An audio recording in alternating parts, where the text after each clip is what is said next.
Bienvenidos a todos y gracias por conectarse al simposio. Mi nombre es Paula Messinger, soy médica pediatra y parte del equipo médico de Sanofi Pasteur. En el contexto tan complejo que estamos atravesando, tanto en Argentina como en el mundo, desde Sanofi creímos que este es un momento oportuno para recordar la importancia de la vacunación. Sabemos que mucha gente no se está vacunando y cuando eso pasa aparece el riesgo de enfermedades que podrían estar prevenidas con vacunas. Por eso el título de nuestro simposio, Cuidando las vacunas en un contexto desfavorable, evidencias y reflexiones. Para ello vamos a contar con la doctora Ana Ceballos, que es médica e infectóloga pediatra, secretaria del Comité de Infectología de la Sociedad Argentina de Pediatría de Córdoba y coordinadora del Centro de Investigación del Instituto Médico de Río Cuarto. Y la doctora Elizabeth Bogdanovich, que es médica e infectóloga pediatra, responsable del sector materno-infantil de la División de Infectología del Hospital de Clínicas, docente de la carrera de la especialización en enfermedades infecciosas, exsecretaria del Comité de Infectología SAP y prosecretaria general de la SAP. Bueno, Ana, ¿estás por ahí preparada? Sí, por supuesto, bueno, gracias Paula por la introducción y bueno, espero que alguien a esta hora ya nos escuche en el tema de cuidando las vacunas realmente en este contexto de pandemia, ¿no? La próxima, por favor, o las puedo pasar yo. ¿Las puedo pasar yo? No. La próxima. Ah, perfecto, gracias. Bueno, vamos a tomar el tema hoy del impacto que ha tenido esta pandemia en las coberturas de vacunación y cómo recuperar esquemas. Es un tema que como pediatra nos preocupa mucho, la pérdida del control de niños sanos, la pérdida de los esquemas de vacunación, entonces es un tema que queremos comentar hoy. Además, en el medio de esta pandemia ocurrió algo muy importante, que fue el cambio de esquema de vacunación de la poliomielitis, que es todo un evento muy importante porque es el camino hacia la erradicación de la polio. Y por último, saber cómo es el beneficio que tenemos hoy en día de las vacunas combinadas, la que sigue. ¿Qué pasó con COVID? Cuando por allá a principios de marzo tenemos los primeros casos de COVID, se postergan dado todo lo que es la falta de circulación, la falta de transporte, se postergan todos los que son controles de salud y la vacunación. Eso lleva, como ustedes van a ver ya en la gráfica, una disminución de las coberturas. La problemática de esto es el aumento del número de susceptibles a las enfermedades inmunoprevenibles y corremos el riesgo en una situación desfavorable de coberturas de vacunación del resurgimiento de las enfermedades inmunoprevenibles. La que sigue. ¿Cuál fue el impacto en las coberturas? La que sigue. Vamos a ver algunos datos. A nivel mundial, en los 4 primeros meses de la pandemia, 80 millones de niños menores de 1 año no se vacunaron y 93 países suspendieron en el mundo sus campañas de vacunación.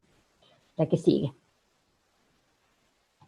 Esto es un gráfico que muchos de ustedes probablemente lo vieron de allá de principios de mayo de este año, cuando en Estados Unidos demuestran cómo cae el nivel de vacunación, cuál fue el efecto de la pandemia en la vacunación pediátrica y cómo ellos proponen estrategias de recupero de esquemas focalizados fundamentalmente en los niños menores de 2 años, que son los que más sufrieron el impacto de la caída de las coberturas. La que sigue.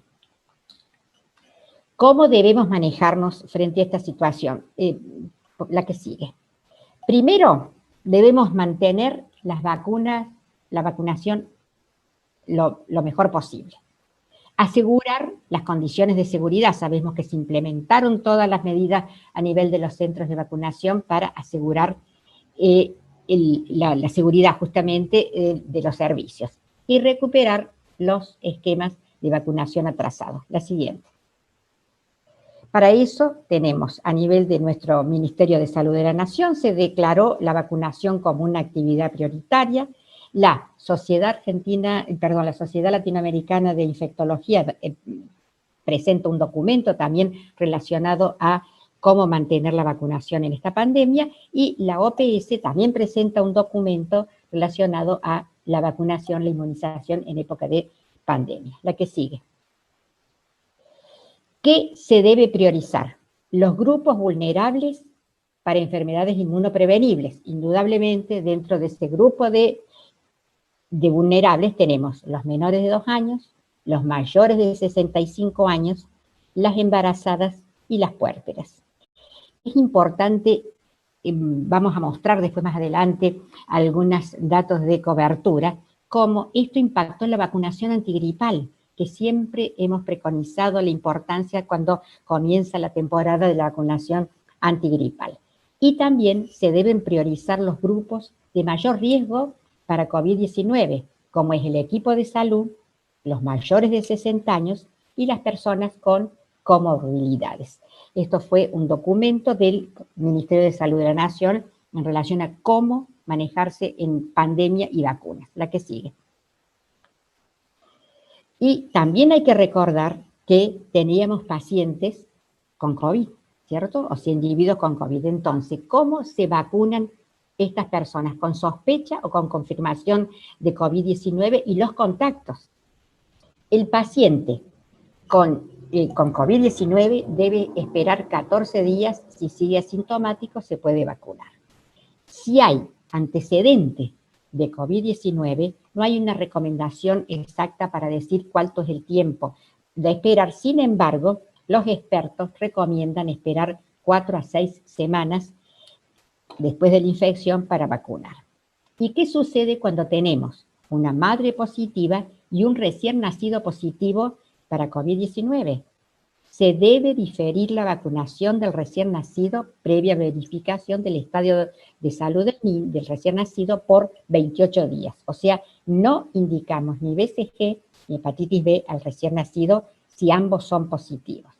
Pero si la madre y el recién nacido son casos probables, aplicamos la hepatitis B y se difiere BCG por 28 días. Pero también hay que tener en cuenta si estamos ante una madre positiva para hepatitis B y con COVID confirmado o en estudio. En ese caso, el recién nacido deberá recibir la vacuna de la hepatitis B y la inmunoglobulina como se hace habitualmente ante un recién nacido de madre positiva de hepatitis B. La siguiente. ¿Qué pasó con las coberturas? ¿Qué es lo que tanto nos preocupa y tanto preconizamos que hay que hacer el recupero de los esquemas de vacunación? La que sigue. Estos son datos. A nivel, en el nivel superior vemos los datos, son parciales hasta la primera semana de septiembre, o sea, tienen un mes de atraso, digamos. Son los datos estos son los datos parciales de Nación. Ustedes fíjense la diferencia que existe entre las dosis aplicadas, la primera dosis de vacuna antigripal y ustedes saben todos que la primera vez que se vacuna al niño con vacuna antigripal se debe hacer una segunda dosis. Fíjense cómo caen las coberturas. Y otro tema muy preocupante, la caída de las coberturas a nivel nacional de la vacunación de la embarazada. Estos son los datos de nuestra provincia, donde ustedes tenemos mejor cobertura de vacunación con la primera dosis, cae la segunda dosis en los niños y tenemos también una caída de la vacunación de la embarazada. Eso en relación a vacuna antigripal. La que sigue. Esto es lo que sucede en el país en los niños de 6 a 24 meses en relación a la vacunación antigripal. Ustedes notan, esta es la provincia de Córdoba, ustedes notan realmente la caída que hay no solo con la segunda dosis, sino con la primera dosis. O sea, realmente hubo un descenso importante en la cobertura de vacunación antigripal. Ustedes podrán decir, bueno, no tenemos circulación del virus influenza, pero eso no implica que uno deba abandonar la vacunación. La que sigue. Datos de los departamentos de inmunizaciones de Córdoba y Mendoza, tomando las dos provincias más grandes de nuestra región Centro-Cuyo. Córdoba, a los 12 meses y en el segundo año de vida, a nivel a esta altura de los meses, debería tener un 66% de niños en este grupo etario vacunados, y solo se logró el 50%. Mendoza, a los 12 meses, tiene una cobertura del 54% de hepatitis A, de triple viral, tan importante ya que hemos controlado el brote de sarampión, solo del 41.7%, Y de neumococo a los 12 meses, o sea, la dosis de refuerzo de neumococo, solo el 53%. O sea, realmente en las dos provincias más importantes en cuanto a número de población, hubo una caída notable de la cobertura. La que sigue. Entonces, ¿cuál es el objetivo de la recuperación de esquemas? Vacunar para recuperar esquemas. Es proporcionar una protección óptima contra la enfermedad, lo más rápido posible y en el plazo más breve y más efectivo. La que sigue. Pero hay que tener en cuenta algunos puntos fundamentales. Desgraciadamente no puedo ver toda la pantalla por algún problema. ¿Podría ver toda la pantalla yo? No la puedo ver. Perdón. Sí, perdón. ¿Podemos eliminar la pantalla? No puedo ver la pantalla completa. ¿Se puede solucionar? Sí, las fotos la están tapando, por favor.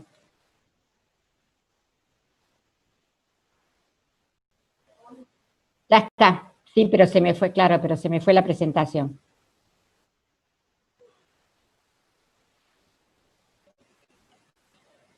No, no lo tengo, Asuncio. No lo tengo. Bueno, a ver si lo podemos solucionar. A ver si lo podemos solucionar. No tengo Zoom yo acá, ¿eh?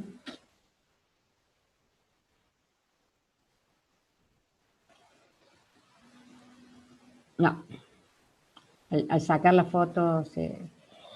Bueno, no sé cómo podemos solucionarlo. Imposible. Sí. Ok, perfecto.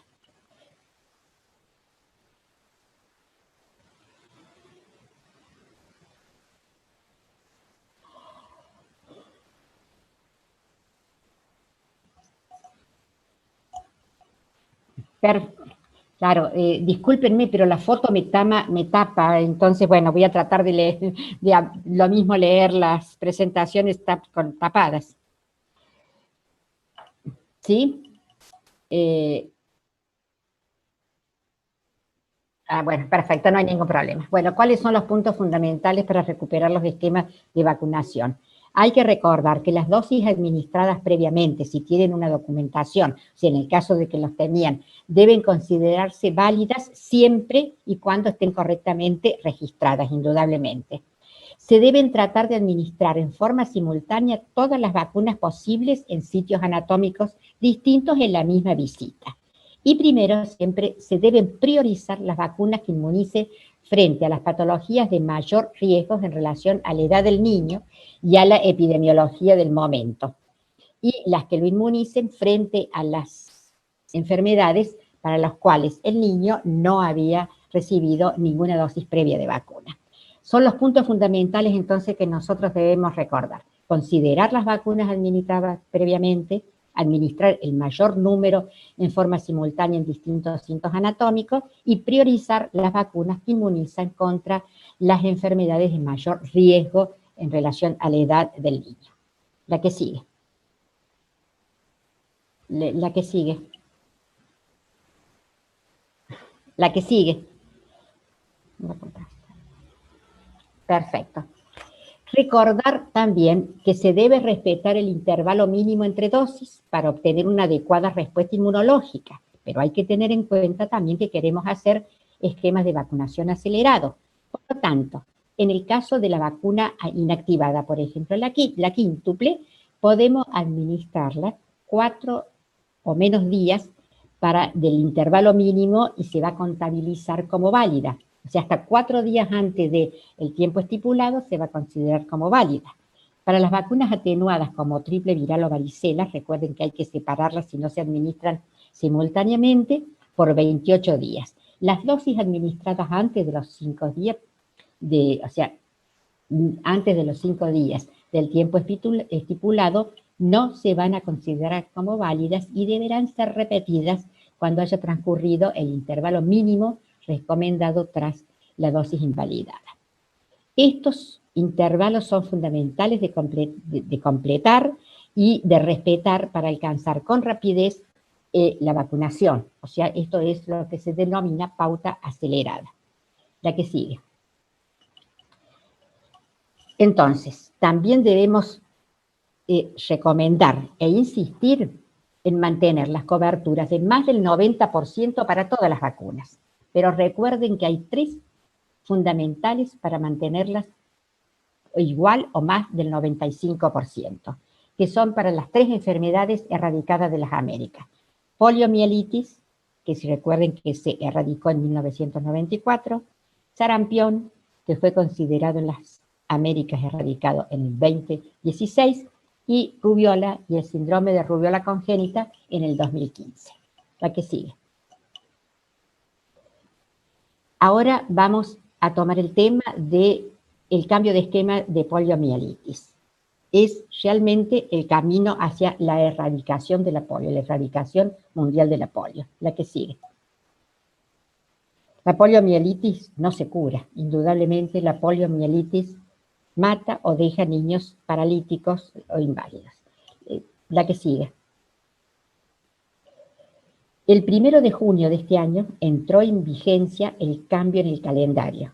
Dejamos de usar vacuna OPV, lo despedimos con todos los honores porque gracias a la vacuna Sabin se logró la erradicación de la polio en nuestro continente. Y pasamos al uso de vacuna inactivada polio, o sea, vacuna SAL. Recuerden, a partir del 1 de junio fue el cambio implementado en el calendario. Tal vez un cambio que pasó desapercibido ya que ocurrió justo en medio de la pandemia, pero que todos lo debemos tener en cuenta porque no hay más polio oral para administrarle a los niños. La que sigue.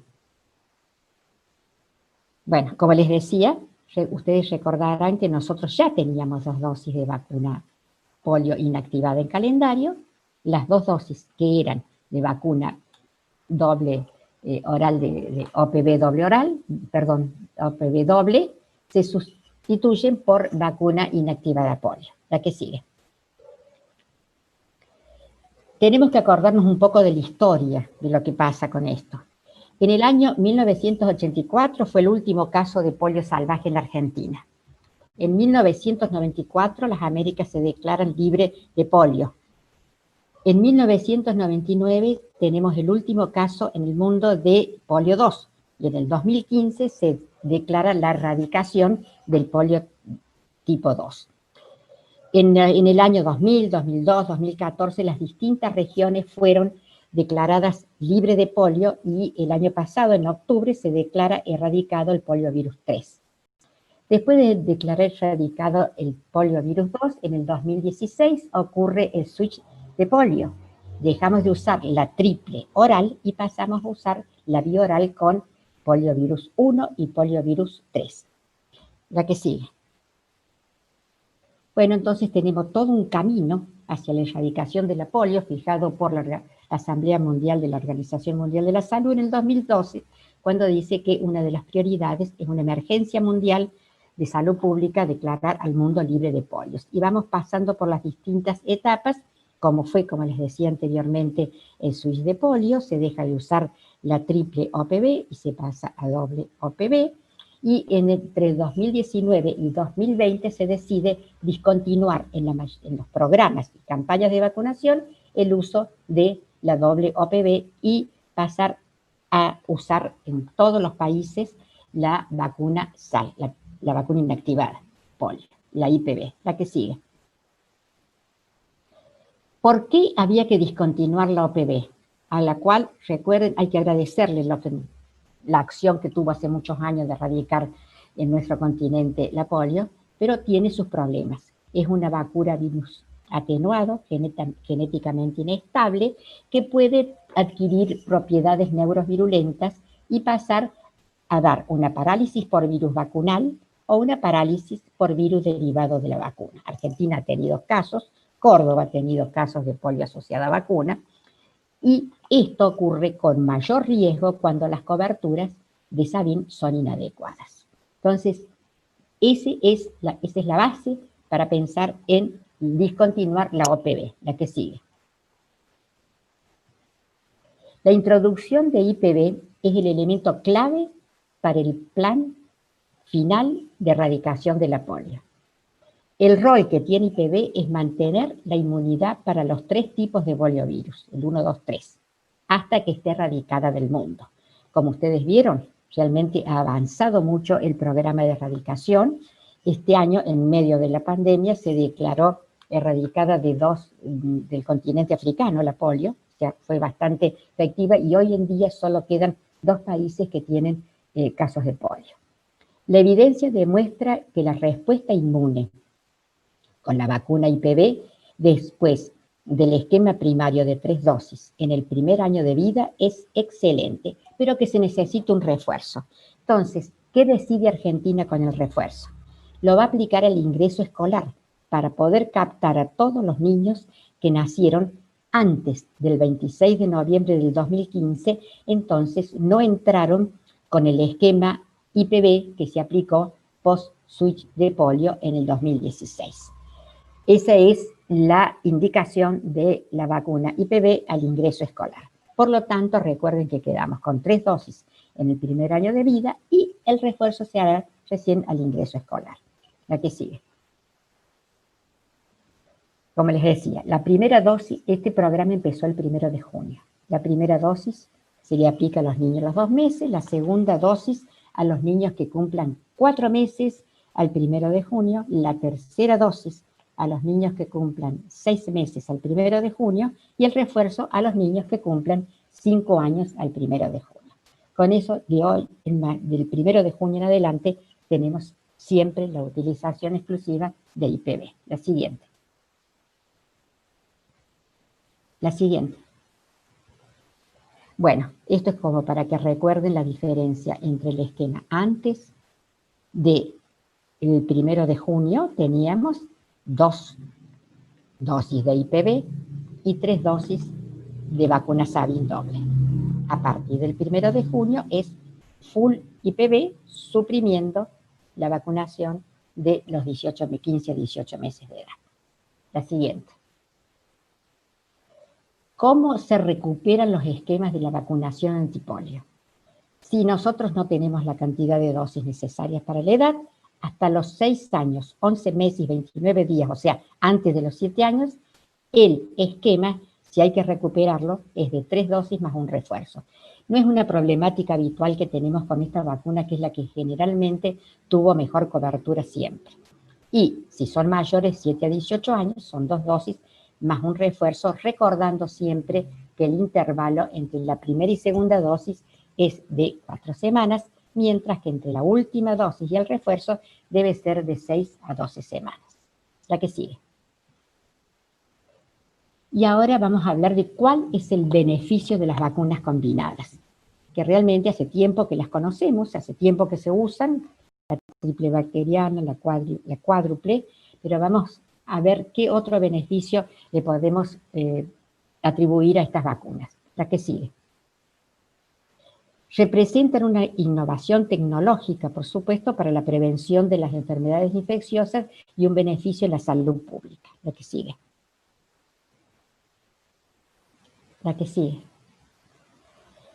¿Qué es una vacuna combinada? Todos las conocemos. Es la combinación de múltiples antígenos en una única vacuna. Tenemos muchos ejemplos como son, les decía, la triple, la cuádruple, la quíntuple, la triple viral y la triple bacteriana. O sea, siempre hemos tenido, no es una novedad, sino que hace muchos años que venimos utilizando estas vacunas combinadas. La que sigue. ¿Cuáles son los beneficios? Los beneficios son, para los niños, que tiene un valor social, para los niños, para los padres, para el equipo de salud.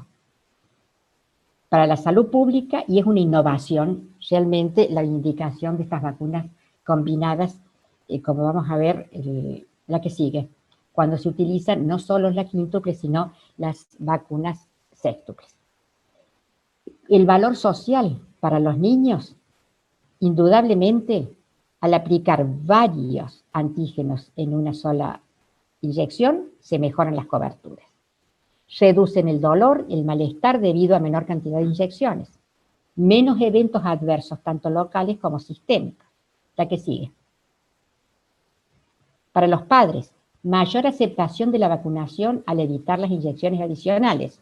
Y ahorra tiempo y reduce la pérdida de productividad de tener que llevar a los niños al vacunatorio, entonces se aplican varios antígenos en una sola visita al vacunatorio. La que sigue. Para el equipo de salud, disminuye el riesgo de errores y mejora la eficiencia en el trabajo diario. Simplifica el esquema de vacunación y simplifica el envío, almacenamiento y cadena de frío de las vacunas. La siguiente. ¿Las conocemos? Sí, como les decía. Nosotros tenemos en el medio público, en el esquema inicial las usamos a los 2, 4, 6 meses, pentavalente y IPV. El refuerzo de los 15 a 18 meses utilizamos la vacuna pentavalente y al ingreso escolar usamos la triple bacteriana más IPV. La siguiente, esto es en el medio público. ¿Qué pasa con el mercado privado? Podemos utilizar las vacunas combinadas también, a los 2, 4 y 6 meses utilizando la vacuna sextuple, hacer el refuerzo a los 15 a 18 meses con la vacuna sextuple. No, acá nosotros estamos aplicando una dosis más de la que tiene nuestro esquema de vacunación nacional de IPV, pero no implica ningún riesgo en la generación de la inmunidad ni en el aumento de la reactogenicidad. Y recordemos que al ingreso escolar va la utilización, puede ser en el mercado privado, de la triple, pero con componente acelular pertussis, que es mucho menos reactogénico. Las vacunas acelulares pertussis son menos reactogénicas que las vacunas pertussis. Y se hace la triple con IPV al ingreso escolar de acuerdo a nuestro calendario. La siguiente. ¿Cuáles son los beneficios de las vacunas hexavalentes? La siguiente. Decíamos que tenemos la triple con componente acelular pertussis, de 1 a 5 componentes según la empresa farmacéutica, 1 a 5 componentes antigénicos de bordetela, una vacuna combinada trivalente, que es la polio, con el poliovirus 1, 2 y 3, una vacuna recombinante, que es la de la hepatitis B, y una vacuna conjugada, que es la de hemófilos de influenza, que tiene el PRP. La siguiente. ¿Cuáles son los puntos claves a considerar en estas vacunas hexavalentes? Son inmunogénicas para todos los componentes. No hay interferencia entre los distintos componentes, o sea, entre los distintos antígenos. No hay diferencia en relación a la inmunogenicidad, no existe ningún tipo de interferencia. Son vacunas seguras y otro punto importante a considerar es que se pueden coadministrar con las otras vacunas del calendario. La siguiente. Yo quisiera terminar esta presentación con una frase de Ciro de Quadros. Muchos de ustedes, los jóvenes, no saben quién fue Ciro de Quadros. Fue un epidemiólogo brasileño que fue realmente el que llevó a la erradicación de la polio en las Américas, un luchador de la OPS y de la compra de las vacunas a través del fondo rotatorio y realmente un defensor siempre de las vacunas. Muchas gracias. Muchas gracias.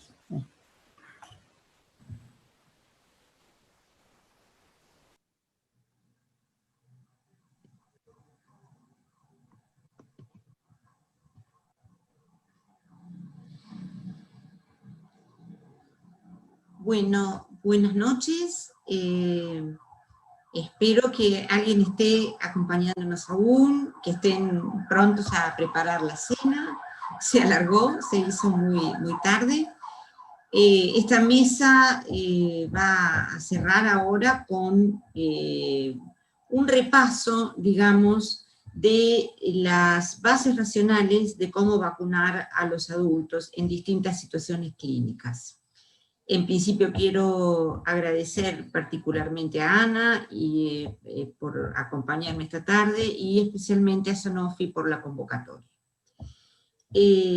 Las vacunas en el adulto, igual que en otras edades de la vida, tienen objetivos claros que tienen que ver con la promoción y la protección de la salud en distintas situaciones clínicas, que tienen que ver con el control de las epidemias. Esto que estamos atravesando ahora es un mundo sin vacunas. Esto que nos está enseñando el SARS-CoV-2 es lo que se puede generar a partir de la emergencia de un nuevo patógeno frente al cual no hay desarrollo de vacunas todavía o están en vías de desarrollo. Y finalmente, bueno, Ana ha comentado en la charla anterior que también las vacunas son la herramienta fundamental para la erradicación de enfermedades. Ahora probablemente vayamos a asistir en los próximos años a la erradicación definitiva de la poliomielitis, después de haber vivido en el siglo pasado, en finales del siglo pasado, grandes pandemias o epidemias con los poliovirus. Otra cosa que es importante considerar es que la necesidad de vacunarse debe ser un hecho a considerar a lo largo de toda la vida. Es un concepto que los pediatras tenemos muy afianzado en nuestra formación, pero que debemos también traspasar nuestra experiencia a los médicos, a los clínicos, sobre todo porque cada vez tenemos más incorporadas vacunas en nuestros calendarios pediátricos, y muy probablemente vayamos corriendo la edad de prevalencia de las enfermedades y vayan siendo los clínicos los que asistan a varicelas en el adulto, a hepatitis A, enfermedades verdaderamente ya mucho más, con una prevalencia mucho más limitada en la edad pediátrica.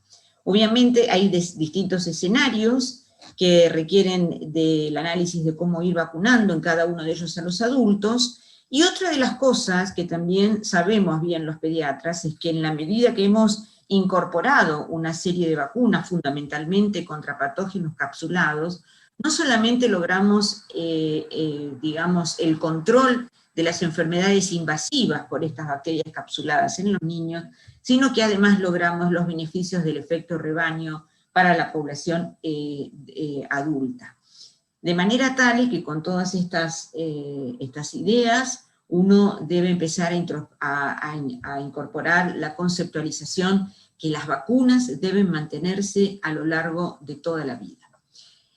¿Qué escenarios vamos a ver de la vacunación en los adultos? Vamos a ver qué vacunas utilizar en los adultos jóvenes, cómo debe vacunarse y por qué debe vacunarse una embarazada, qué vacunas deben incorporarse en las distintas situaciones de inmunocompromiso. Este gran concepto del huésped inmunocomprometido no es igual en todas las situaciones. ¿Qué vacunas deben recibir los convivientes de huéspedes especiales? Cómo deben vacunarse los pacientes con enfermedades crónicas, los adultos mayores, y un rápido repaso de cuáles son las vacunas indicadas en el personal de salud. El adulto joven tiene básicamente dos vacunas principales, que son la vacuna contra la hepatitis B, que hoy día es una vacuna universal, que si bien la tenemos incorporada en la pediatría desde el año 2000, todavía quedan muchos adultos sin vacunar, y la vacuna doble adultos, que debe ser colocada cada 10 años, con el fin de evitar esta cantidad enorme de vacunaciones contra el tétanos cada vez que hay alguna herida punzocortante, alguna cirugía, y estamos vacunando y revacunando innecesariamente a los adultos con antitetánica si cumpliéramos razonablemente esta revacunación cada 10 años. Hay algunas actividades laborales que merecen algunas consideraciones especiales respecto de las vacunas. Es aconsejable que los adultos que trabajen con niños en jardines maternales, en guarderías, en adultos que trabajen en la industria alimentaria, en personas con hábitos homosexuales, se recuerde la importancia de la vacunación contra la hepatitis A. También es importante recordar, y esto lo hemos visto con el sarampión el año pasado, cuando vimos que los dos focos importantes con el sarampión fueron los chicos menores de 1 año y los adultos jóvenes, donde ya habíamos perdido el beneficio de la vacunación triple viral de la edad pediátrica, y bueno, y enfermaban de sarampión cuando tuvimos esta situación epidémica tan especial entre el 2018 y el 2019. La vacuna contra la varicela, particularmente en aquellos que trabajan con niños, lo mismo que la triple acelular, especialmente, en aquellos que trabajan con niños también. Luego están dentro de las vacunas que hay que considerar en el adulto joven, las vacunas del viajero. Debo recordar que como desde el punto de vista infectológico, el mayor número de consultas respecto de la vacunación en el viajero se hacen en torno de la fiebre amarilla, cada verano cuando hay planes de viajes a distintos lugares tropicales y subtropicales donde hay riesgo de circulación de virus de fiebre amarilla. Bueno, la embarazada es un paciente muy particular en el sentido en que la vacunación en ella busca la protección no solo de ella misma, sino también del niño por nacer. Esta estrategia en capullo ha dado excelentes resultados. Hoy vamos a comentar un poquito qué ha pasado con Coqueluche y la vacunación de la embarazada, pero queda claro que es una estrategia que tiene un doble impacto muy interesante desde el punto de vista sanitario. También es imprescindible proteger a la embarazada de enfermedades que sabemos que son particularmente más graves en esta situación vital, como es el embarazo, y esto claramente fue visto y reconocido con la influenza, con gripe, sobre todo fue vivido con mucha intensidad durante la pandemia en el 2009, ya que las embarazadas fueron un sector poblacional altamente afectado por este nuevo virus de influenza. Y a partir de ahí los obstetras comprendieron con claridad la importancia de vacunar a la embarazada con vacuna antigripal. Bueno, entonces, ¿cuáles son las vacunas importantes para considerar en la embarazada? Bueno, recién dijimos, la vacuna antigripal, la vacuna triple acelular, y es importante que recordemos que la paciente, obviamente, es importante que esté vacunada contra el tétanos para pasar por la situación de parto, pero la revacunación en cada embarazo tiene que ver con que la duración contra el componente pertussis verdaderamente no es prolongada. Es una estrategia importantísima para proteger en los primeros meses de vida al lactante pequeño contra la coqueluche, enfermedad particularmente grave en este grupo etario, de manera tal que es muy importante recordar que esta vacunación con triple celular en embarazada debe realizarse en cada embarazo.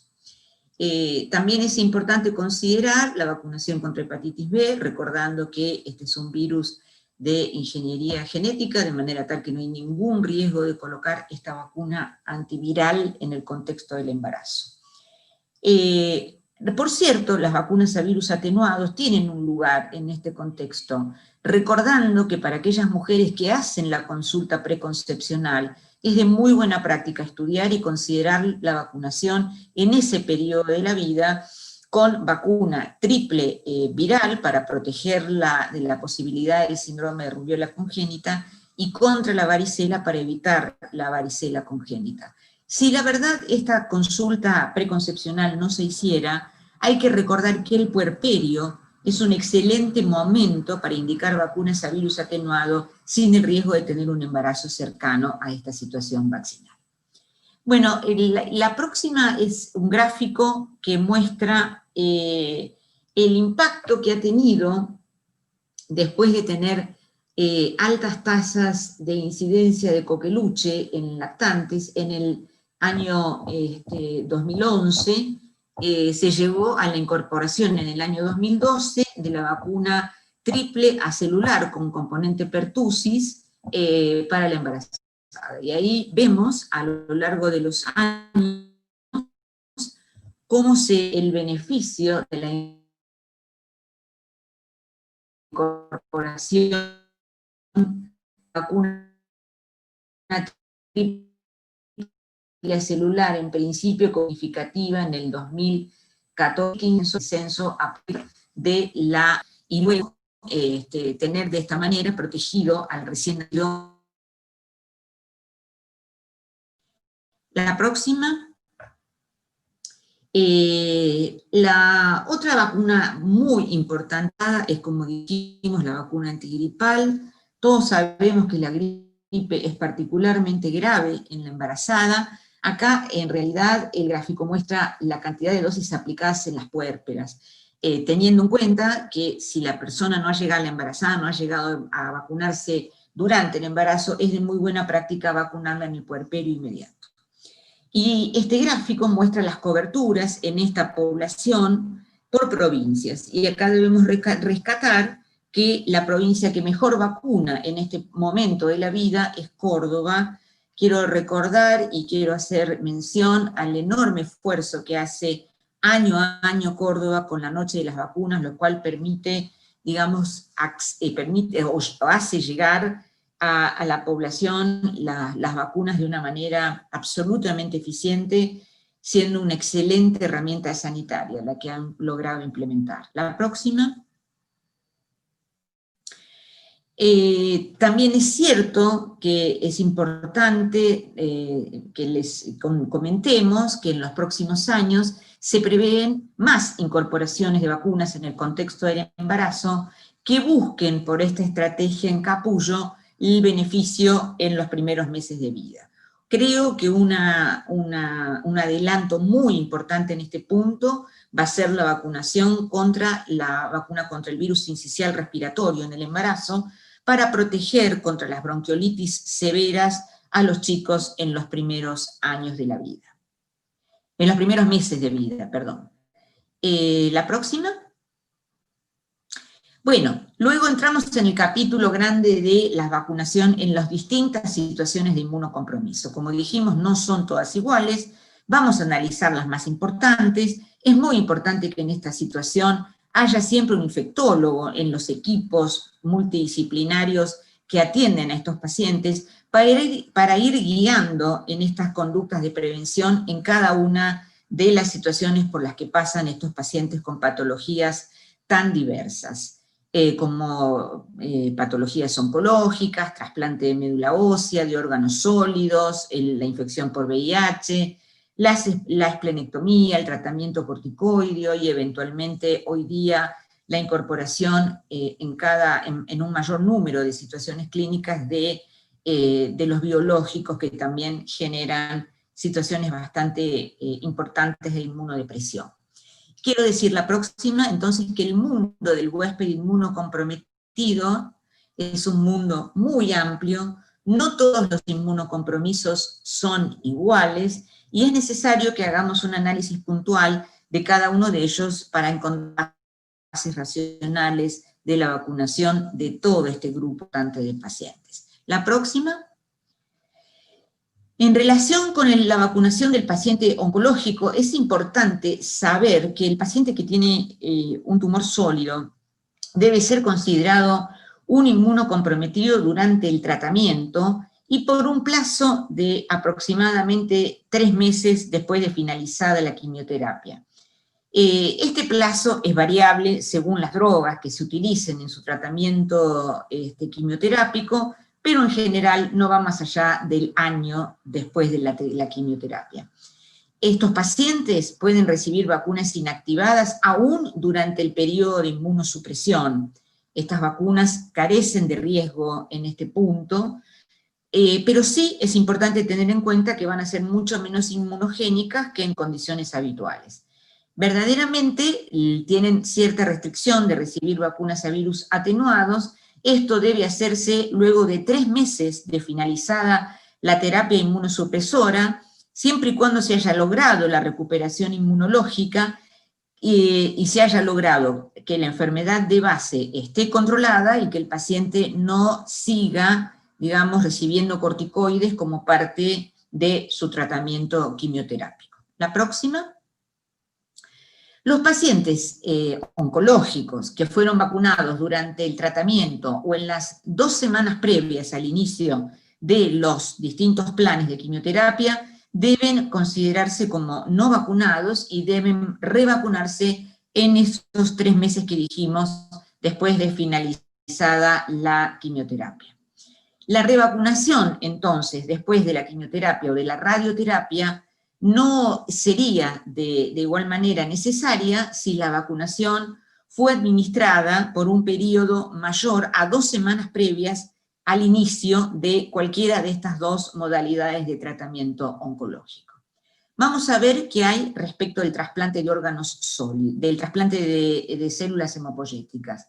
Estos pacientes reciben una terapia inmunosupresora muy intensa de acondicionamiento pretrasplante, por lo cual verdaderamente pierden sus condiciones inmunogénicas por bastante tiempo.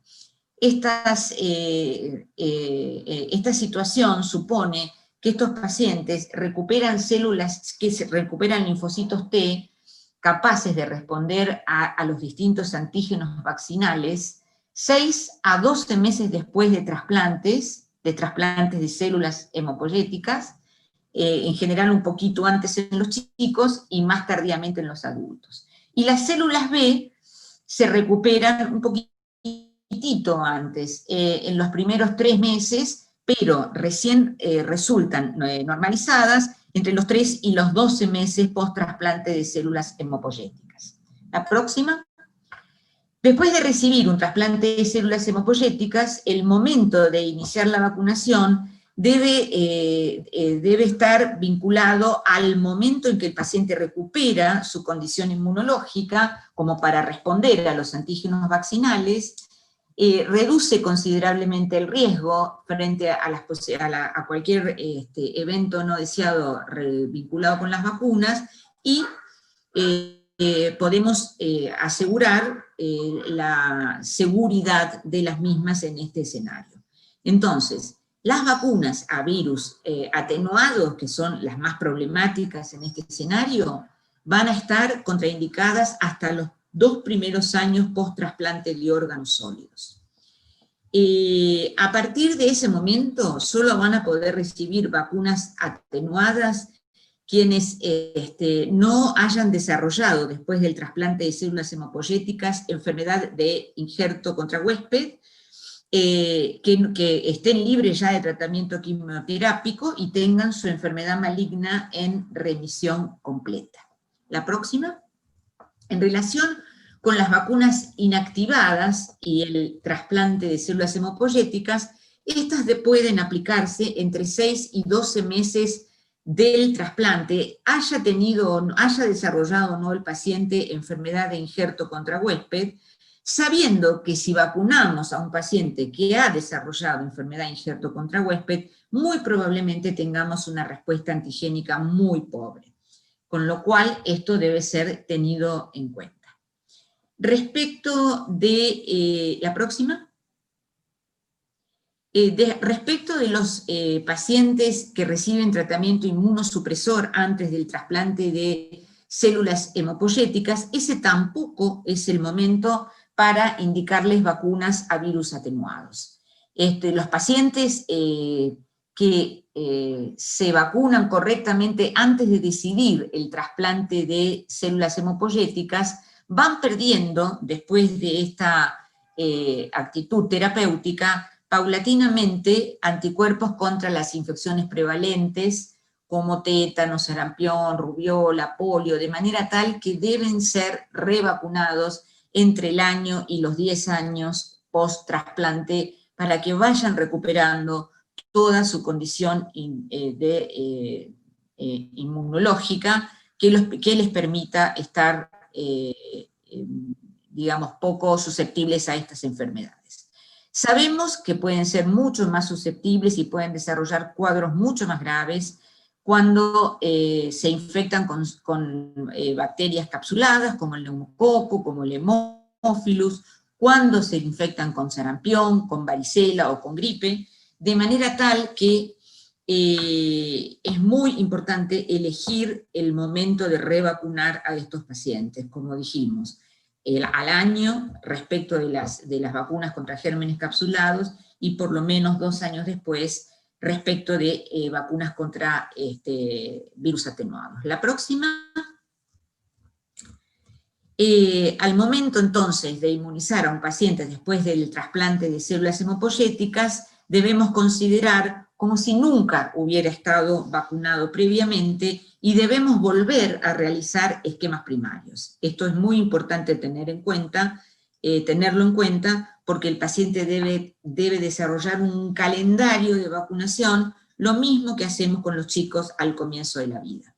Y no debemos olvidar en este contexto la importancia de vacunar a sus convivientes, porque es una manera más de cuidarlos integralmente.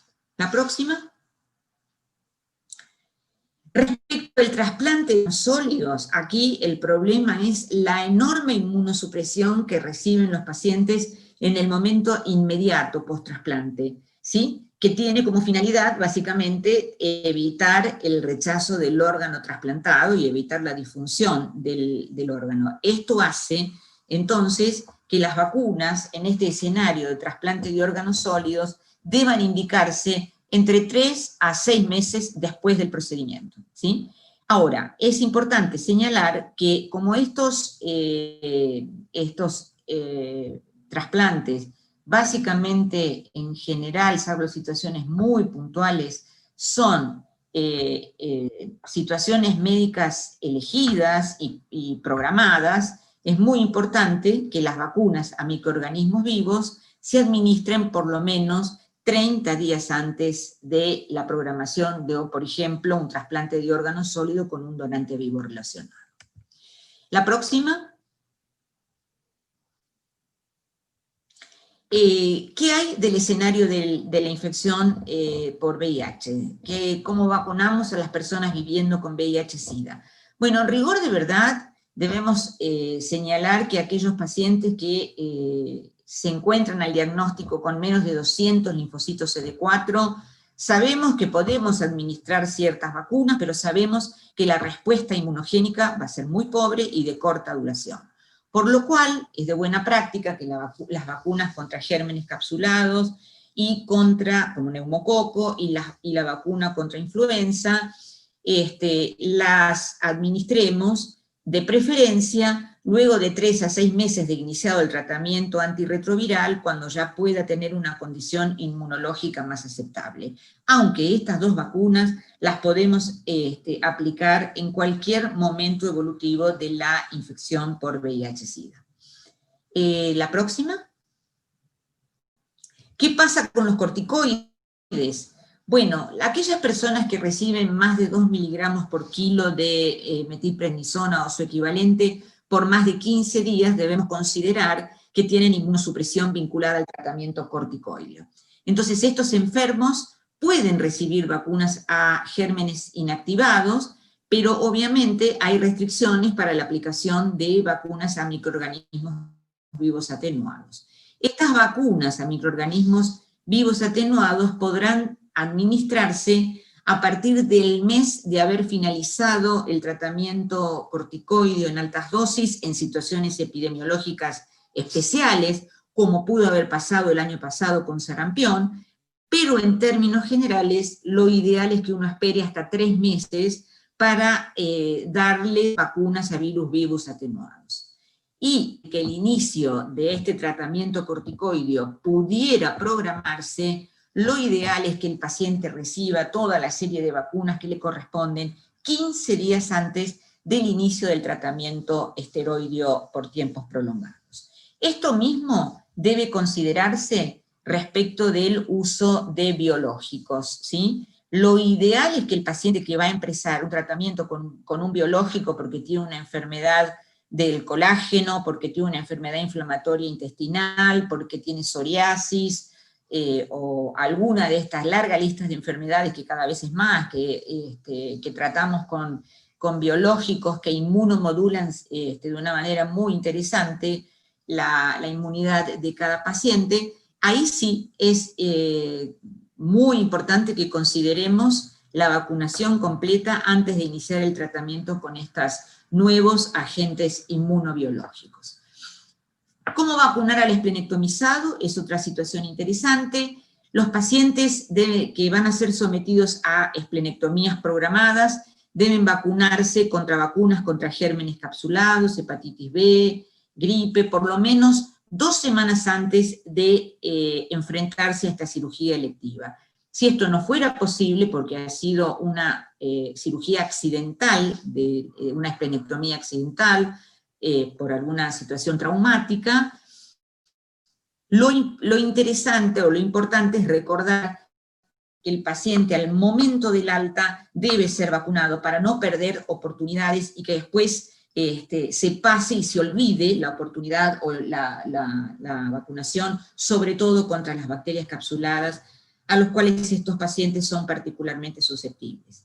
Los pacientes asplénicos no tienen ninguna contraindicación de recibir virus atenuados según la edad estando indicada. La próxima. La otra, entonces, las vacunas que hemos considerado globalmente en huéspedes inmunocomprometidos son la vacuna antigripal, las dos vacunas que tenemos contra el neumococo. Ya vamos a ver que hoy día la tendencia es la vacunación secuencial del adulto, tanto con la 13 valente como con la 23 valente, las vacunas cuadrivalentes contra el meningococo, las vacunas doble difteria, tétanos, o triple acelular para el adulto, las vacunas para HPV, tanto para hombres como para mujeres inmunocomprometidas, las vacunas contra la hepatitis B, contra la hepatitis A, contra la varicela la varicela o el zóster, y la vacuna triple viral. Son todas vacunas que tenemos que considerar en distintos momentos de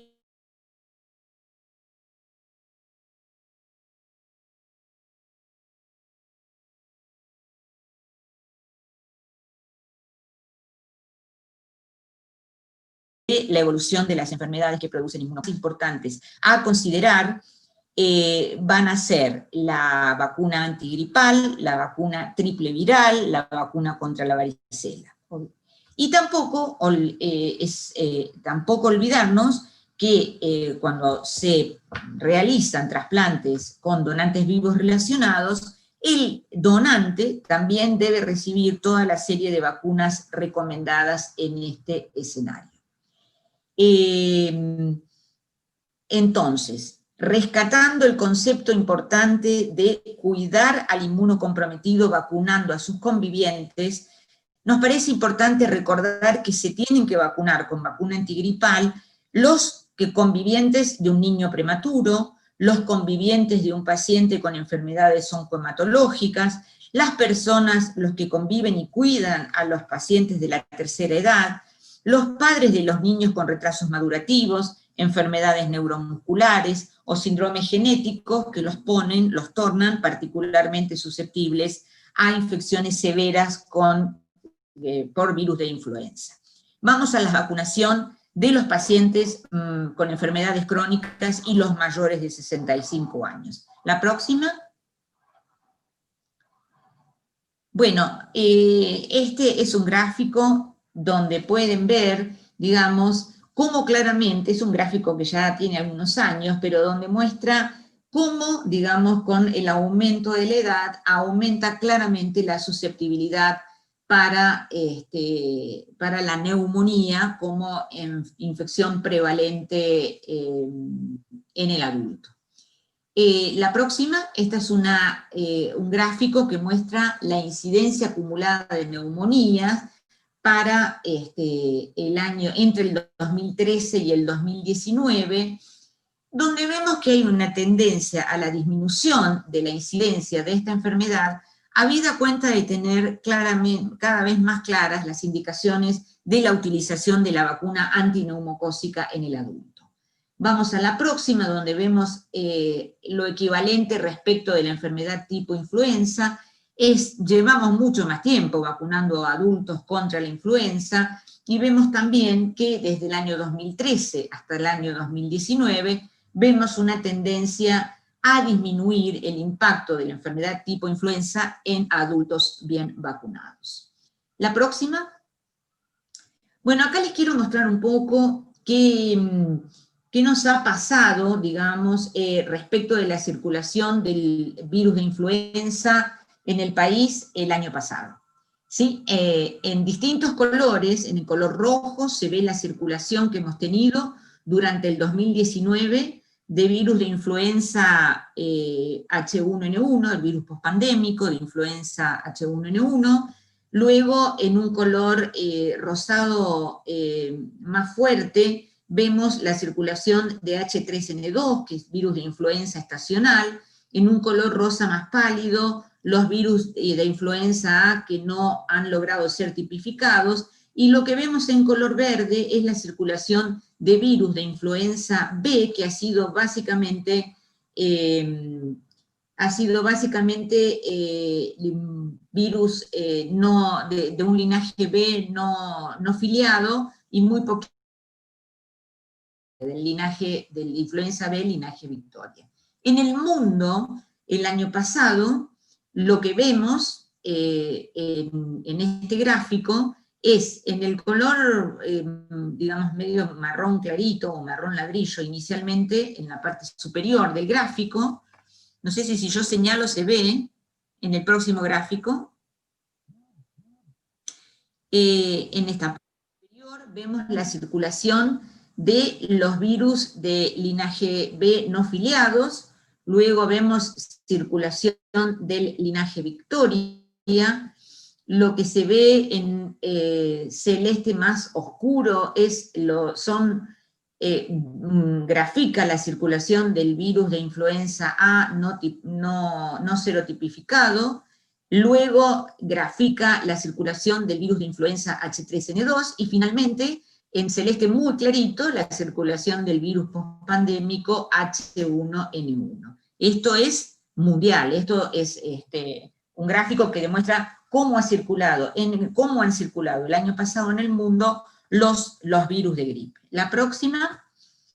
Entonces, cuando vemos esto, hay algunas consideraciones para hacer, como por ejemplo, que el virus de influenza B representa un cuarto de los virus de gripe que circulan, y es capaz de dar enfermedad que es prácticamente indistinguible del virus de influenza A, y de producir cuadros graves, lo mismo que influenza A.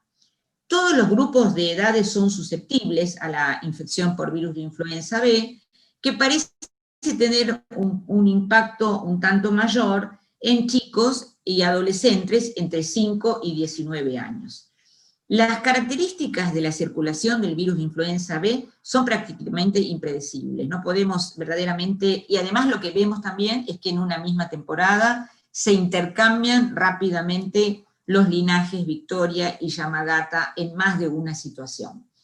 Con lo cual no está claro hasta qué punto las vacunas trivalentes que hemos usado hasta ahora, que tienen un linaje, puedan proteger cruzadamente contra el otro linaje de virus B que pudiéramos tener circulando.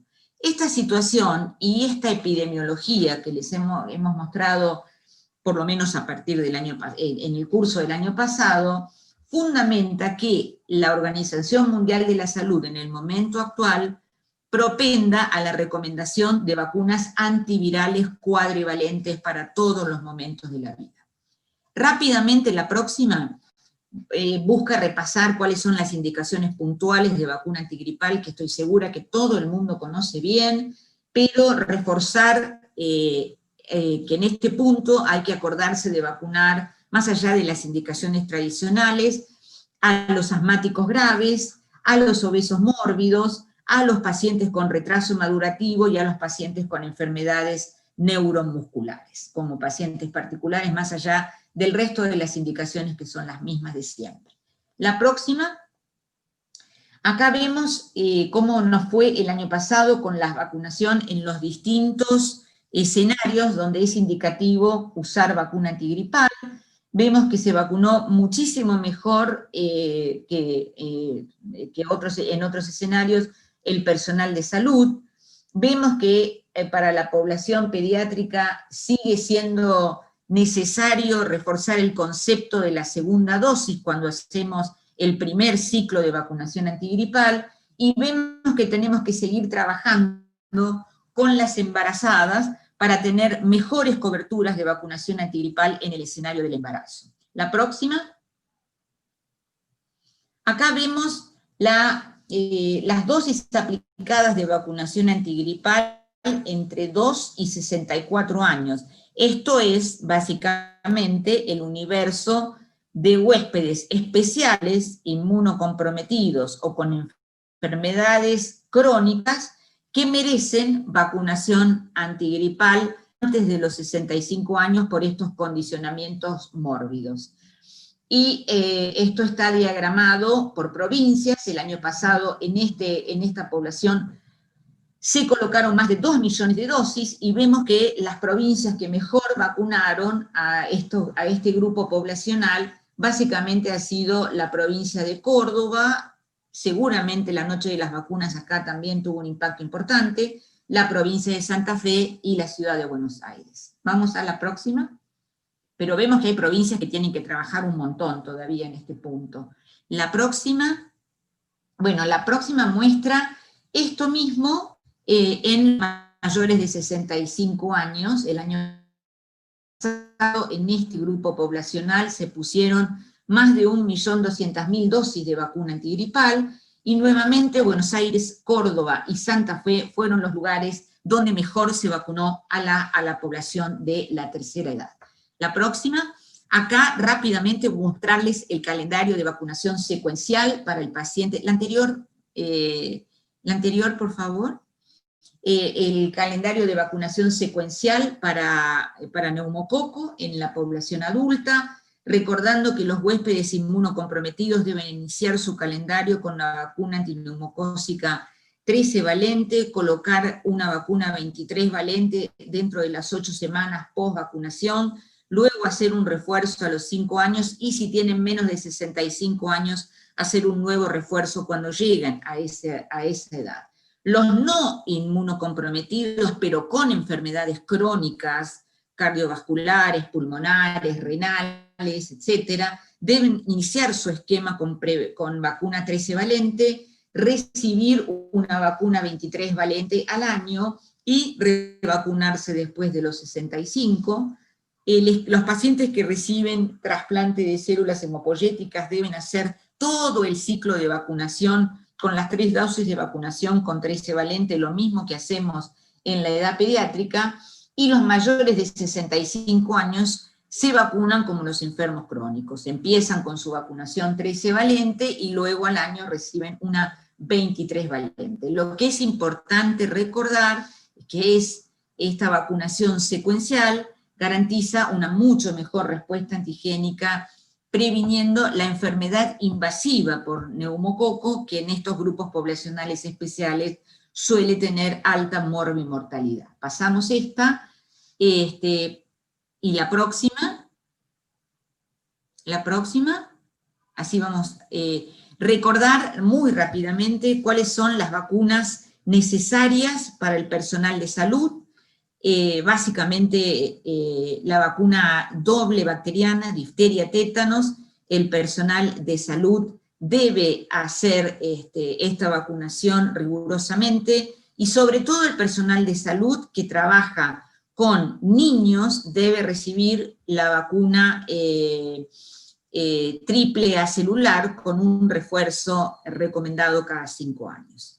También el personal de salud debe recibir vacuna triple viral, debe recibir vacuna contra varicela, recordando que cuando usamos estas vacunas a virus atenuados en los pacientes adultos debemos hacer 2 dosis separadas por lo menos por 4 semanas, obviamente que es importantísimo que tengan el calendario completo de vacunación contra hepatitis B, deben recibir en situaciones muy puntuales vacunación contra hepatitis A, deben vacunarse anualmente contra la gripe. Ya les he mostrado que a lo largo del trabajo de todos estos años hemos mejorado considerablemente la cobertura de la vacunación antigripal en el personal de salud, y obviamente, sobre todo aquellos pacientes estos son personas sanas, personal de salud que trabaja en laboratorios de microbiología, es de muy buena práctica que reciban vacunación antimeningocócica cuadrivalente. Y como conceptos finales, me parece que es la próxima, que es muy importante señalar algunas reflexiones, como por ejemplo, que la vacunación debe continuarse a lo largo de toda la vida, tanto en adultos sanos como en pacientes con enfermedades crónicas o sometidos a tratamientos especiales. Esto significa que con los adelantos de la medicina estos pacientes viven cada vez más tiempo, sobreviven a enfermedades que en otros momentos tenían una mortalidad mucho mayor, pero entonces nos obligan a cuidarlos de una manera más, más particular, más cuidadosa. La próxima. Una consideración importante es esta reflexión que hace la OMS, que al momento actual son más los adultos que fallecen por enfermedades inmunoprevenibles que los niños, donde el calendario está mucho más estandarizado y se cumple de una manera más rutinaria. Esto implica que seguramente nos seguimos olvidando de vacunar a adultos frente a esto. Y finalmente, recordar que la vacunación en el adulto es fundamental para un envejecimiento saludable. Teniendo en cuenta que la expectativa de vida es cada vez más larga, debemos trabajar para tener adultos saludables. Bueno, nada más. Muchísimas gracias por acompañarnos. Bueno, muchas gracias.